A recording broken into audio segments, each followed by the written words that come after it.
जिनकी धड़कन में सदियों का अनगान रहता है, जिनकी धड़कन में सदियों का अनगान रहता है, जिनकी आंखों में धरती का अभिमान रहता है।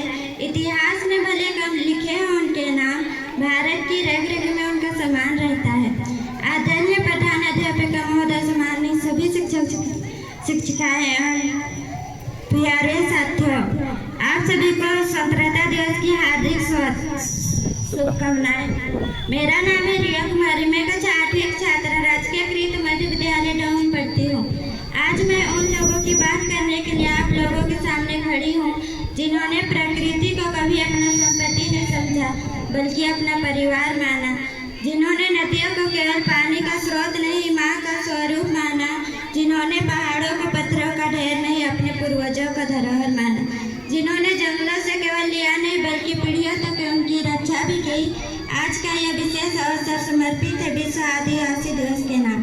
प्रतिवर्ष 9 अगस्त को मनाया जाने वाला विश्व आदिवासी दिवस हमें आदिवासी समुदाय की संस्कृति, संघर्ष और राष्ट्र निर्माण में उनकी अमूल्य योगदान को समझने का अवसर प्रदान करता है। जिनकी धड़कन में सदियों का अनगान रहता है, जिनकी आंखों में धरती का अभिमान रहता है। इतिहास में भले कम लिखे हों उनके नाम, भारत की रग रग में उनका सम्मान रहता है। आदिवासी समाज भारत की प्राचीनतम संस्कृतियों की जीवित प्रतिनिधि है। उनके जीवन में हमें प्रकृति और मनुष्य के बीच वह सुंदर संतुलन दिखाई देता है जिसे आधुनिक संसार धीरे धीरे भूलता जा रहा है। आज दुनिया पर्यावरण बचाने की बात कर रही है, जल संरक्षण की बात कर रही है, वनों की रक्षा, टिका जीवन शैली की बात कर रही है, लेकिन हमारे आदिवासी समुदाय सदियों से अपने जीवन और व्यवहार के माध्यम से इन मूल्यों का पालन करते आए हैं। वे जानते हैं कि जंगल समाप्त होगा तो केवल पेड़ नहीं कटेंगे, मनुष्य की सांसें भी कम हो जाएगी, नदियाँ सूखेगी तो कहीं खेत प्यासे नहीं रहेगी, पूरी सभ्यता का भविष्य संकट में पड़ जाएगा। नदी को माँ कहा, पर्वत को मान लिया, अरे नदी को माँ कहा, पर्वत को मान लिया, हर वृक्ष को जीवन का पवित्र विधान दिया।